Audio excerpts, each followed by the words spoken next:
តែដំណើរទស្សនកិច្ចរបស់សម្ដេចតេជោទៅកាន់ប្រទេសឥណ្ឌូនេស៊ីដំបូងគេពីថ្ងៃទី5ដល់ថ្ងៃទី7ខែឧសភាឆ្នាំ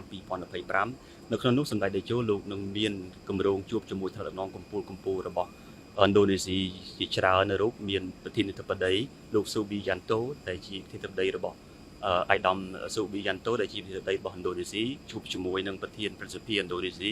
ជួបជាមួយនឹងប្រធានរដ្ឋសភាឥណ្ឌូនេស៊ីហើយក្នុងនោះសម្ដេចតេជោក៏នឹងអញ្ជើញទៅទស្សនកិច្ចនៅលេខាធិការដ្ឋានរបស់អាស៊ានផងដែរដែលនៅក្នុងដំណើរទស្សនកិច្ចនោះសម្ដេចតេជោនឹងមាន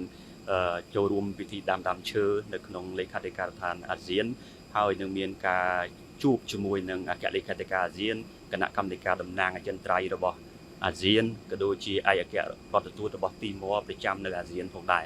នឹងការជួបពិភាក្សានៅក្នុងទីនោះហើយនៅក្នុងឱកាសនោះផងដែរសម្ដេចតេជោនឹងជួបនឹងថ្លែងនៅបទកថាពិសេសមួយនៅក្នុងគម្រប់ខួប26ឆ្នាំរបស់កម្ពុជារបស់យើងដែលចូលជាសមាជិកអាស៊ានដែលយើងចូលជាសមាជិកអាស៊ាននៅថ្ងៃទី30ខែមេសាឆ្នាំ1999ដែលមកដល់ឆ្នាំ2025នេះជាខួប26ឆ្នាំអញ្ចឹងសម្ដេចតេជោមានបទកថាពិសេសដែលផ្ដោតទៅលើប្រធានបទកម្ពុជានិងអាស៊ានហើយអាស៊ាននិងពិភពលោកដែលជាបទកថាដ៏មានសារៈសំខាន់ដើម្បីអបអរសាទរខួប26ឆ្នាំរបស់កម្ពុជារបស់យើងចូលសមាជិកអាស៊ានហើយនៅក្នុងនោះក៏មានបទកថាពិសេសមួយទៀតដែរដែលសម្ដេចតេជោនឹងថ្លែងនៅក្នុងវិទ្យាស្ថានសិក្សាស្រាវជ្រាវសេដ្ឋកិច្ចអាស៊ាននិងអាស៊ីបូព៌ាដែលនៅក្នុងសន្ទរកថានៅក្នុងបទកថារបស់សម្ដេចតេជោនោះនឹងផ្ដោតសំខាន់ទៅលើទស្សនៈក៏ដូចជាបទពិសោធន៍របស់សម្ដេចតេជោនៅក្នុងការដឹកនាំប្រទេសកម្ពុជាមានសន្តិភាពពីបច្ចុប្បន្ននេះគឺនឹងមានចំនួនសំខាន់ជាមួយមេដឹកនាំកម្ពុជារបស់ទីម៉័រឡេស្តេមានដូចជាប្រធានាធិបតីទីម៉័រឡេស្តេអាយដាមជូសេរ៉ាម៉ូសអូតាហើយនឹងមាននាយករដ្ឋមន្ត្រីរបស់ទីម៉័រឡេស្តេមានប្រធានរដ្ឋសភារបស់ទីម៉័រឡេស្តេហើយរឿងដែលសំខាន់មួយដែលជារឿងកម្រមួយទៀតនៅក្នុងនោះគឺសម្ដេចតេជោនឹងមានថ្លែងជាសន្ទរកថានៅក្នុងកិច្ចប្រជុំពិសេសមួយរបស់សភាទីម៉័រឡេស្តេដែលជាកិច្ចប្រជុំពិសេសដែលជាព្រឹត្តិការណ៍កម្រនៅក្នុងសភារបស់ទីម៉័រឡេស្តេដែលសម្ដេចតេជោ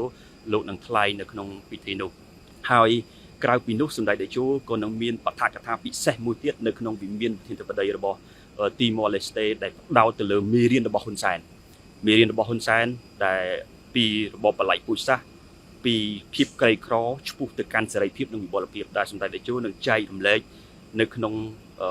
បទកថាពិសេសនៅក្នុងវិមានប្រធានាធិបតីផ្ទាល់តែម្ដងដែលមានអ្នកចូលរួមស្ដាប់សុទ្ធសឹងតែជាសមាជិករដ្ឋសភា